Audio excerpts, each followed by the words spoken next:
Hello, hi, I'm Paul from SET English, and what I'm going to do today is I'm going to do a little bit of grammar.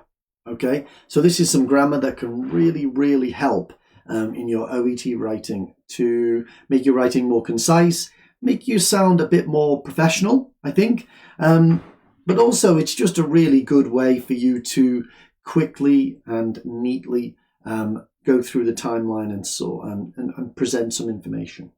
Okay, so what I'm going to talk about is something called participle clauses.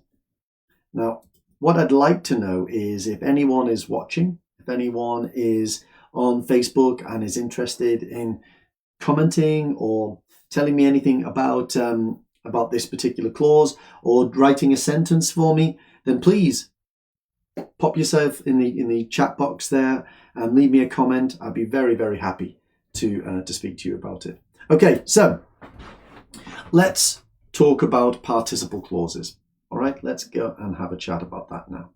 Okay, so first of all, when it comes to participle clauses, okay, what we're talking about is we're talking about clauses, and a clause is a section of a sentence. Okay, a clause is a section of a sentence. Okay, that contains some kind of subject plus verb. Okay, that's the idea of it. Okay, so if I gave you a very simple example, it could be Mr. Smith underwent surgery because he broke his arm. Okay, so we've got two clauses in that sentence. Mr. Smith underwent surgery is my first one, because is the linker, and he broke his arm is the second one. So you can see there that in that sentence, what we've done is we've connected two clauses together. That's the idea of it. Okay. Hi, Siham, nice to see you. Okay. So two clauses have gone together. Now, a participle clause is something that requires a certain form of a verb that we call participle. And we've got present participles, past participles, and we've got a perfect participle. Okay? I'm not going to talk too much about present participles and past participles. I want to talk about perfect participles, but I will show you what they are. A present participle is a verb plus ing. And it can be used in a range of different ways. We can use them as present participle clauses. We can use them as making continuous tenses. A past participle, I think you probably already know this, is the third form of the verb. Okay, it's the third form of the verb. And a perfect participle, if you remember perfect tenses have got have at the beginning of them. Okay, so what we're doing with this is we're sort of combining the idea of a present participle and a past participle together. So a perfect participle goes like this: having plus past participle. So I know there's a lot of information coming in right now, okay? But what I want you to remember is that this is what we are doing. So think of all of your past participles. Eat becomes eaten. Do becomes done. Fly becomes flown. Undergo becomes undergone. Okay. Break becomes broken. So past participles are the third form of the verb. And to make a perfect participle, we are adding having plus a past participle. All right. So let's put these two things together. We've got this concept of different clauses in sentences, and we've got this idea of the perfect participle. So let me show you an example of it. Okay, so let's go and have a look. And we'll do some exercise in a minute. Okay, so having undergone heart surgery, Mr. Smith requires follow-up care.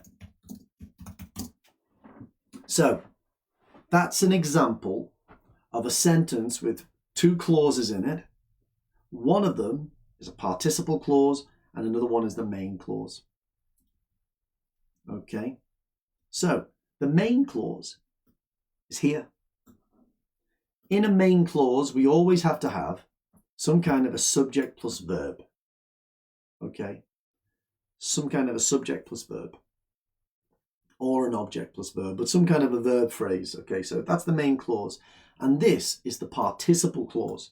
And we can see it's the participle clause because it begins with this having undergone.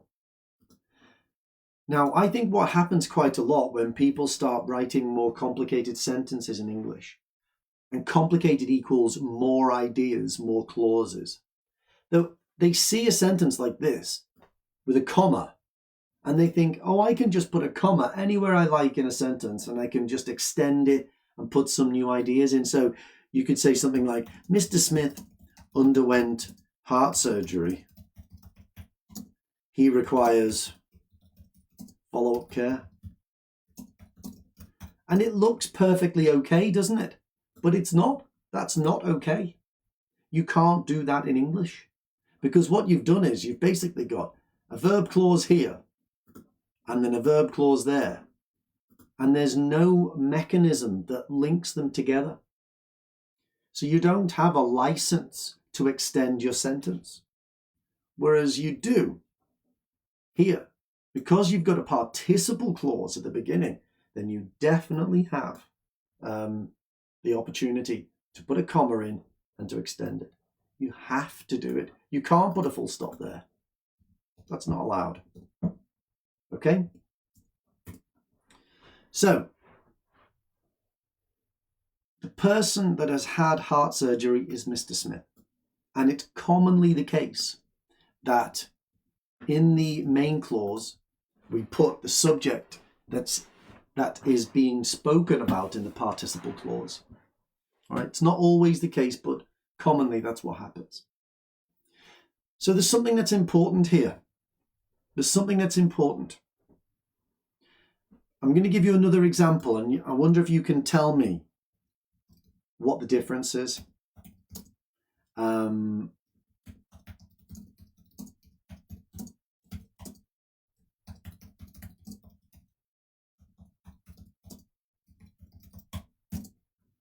Okay, so we've got another participle clause here. There it is. We've got a main clause here.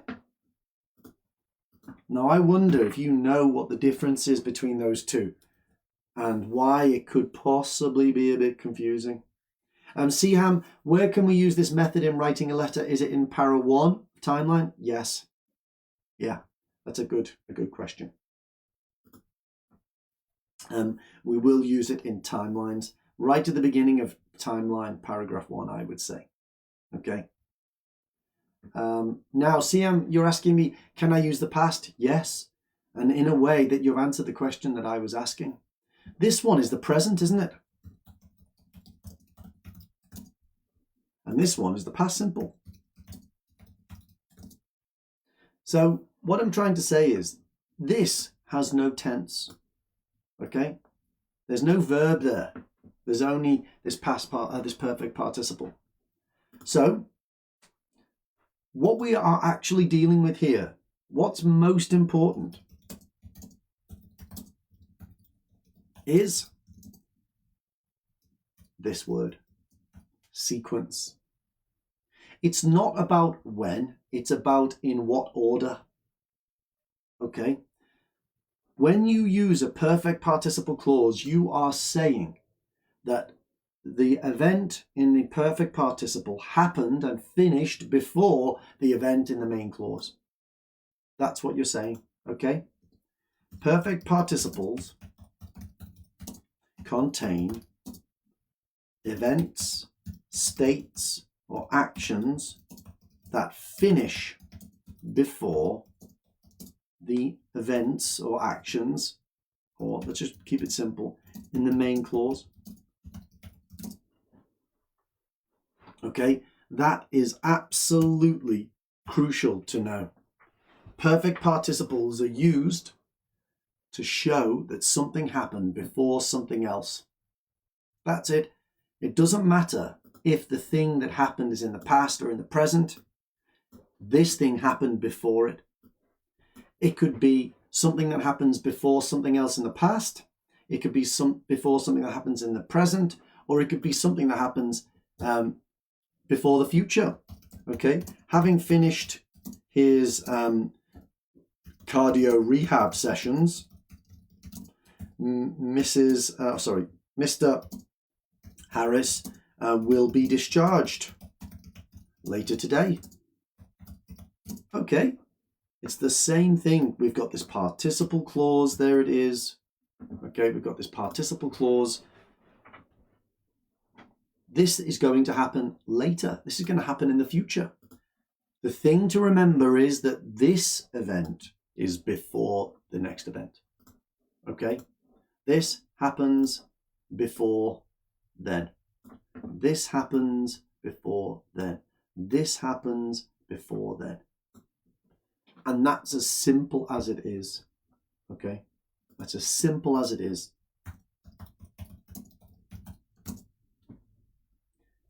So it's really very simple. Even though it seems very complicated, it's not. It's almost like you're telling me a story inside one sentence. You're telling me that something happened before, something happened after. You're not necessarily saying that there's a relationship between them. You're not saying this happened because of that. You're not saying this happened due to that. But you're drawing a conclusion in your mind that that is what is happening. Okay, so let's look at another example. Okay, let's look at an example that looks very familiar to anybody that has written a timeline paragraph in OET. All right. So here, look at today's date. Today's date is the 4th of May. So that means that the 18th of March is in the past. All right. That means that the 18th of March is in the past. So I'm dealing with the past here. Now, I've got to look at this and think, well, what happened on the 18th of March? Well, I would say 2 things happened. 1, the patient reported some symptoms. And 2, the doctor prescribed triptans. Those are 2 things that happened on the 18th of March. Now, what I'm thinking is, do I know what order that those things happened in? Well, I think we do know which order those things happened in. I think that this happened second and that this happened first. I don't think I'm wrong there. I don't think I'm wrong. Okay? The patient reported something. The doctor prescribed medication. All right, that's great. Okay. So that means I've got loads of different ways that I could write this sentence. Okay. I could use some result language if I want to. I could say something like, on the 18th of March,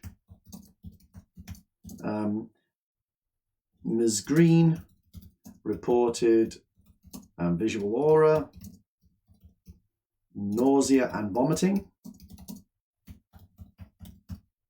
And as a result, she was prescribed with triptans. Okay, that's one way I could do it. And there's nothing wrong with that. That's nice. Okay, and as a result is in there as my linker. Okay, so I've got a nice bit of listing, and then I've got a linker. I could use for which. That would be nice. Okay, so let's take the same sentence. Put that there, and I can put for which. That's good as well. That's really nice. I've got a nice comma there as well, which is important. Very good. All right. Now, could I do it in a different way? Yeah, I could use a participle clause as well. All right. I could do on the 18th of March. And now I can use my perfect participle clause to say that something happened and then something else happened after it. having experienced visual aura, nausea, and vomiting, Ms. Green was prescribed with triptans. Now that is perfectly good. Now this time, it's the fact that I've used a participle, a perfect participle at the beginning of this clause, that I'm allowed to just put a comma and add a new idea to the sentence. So this is 3 different ways that I could present that information. And I'm not saying that you have to do this, or that you have to do that, or that you have to do that, or that one is better than the others. It's just a tool that you can use. It's a useful tool. And not only does it help you in your writing, but it will help you to understand sentences in reading part C as well, where they do these kinds of sentences frequently. Okay? So, they are perfect participles. And if you want to come and do practice like that and learn about these sentences, produce these kinds of sentences live in class and get feedback, then please come and find us, SET English. You can follow us here on Facebook, and it will be really nice to see you and correct your sentences. Okay, take care. Have a really nice day, and I'll see you soon. Bye-bye.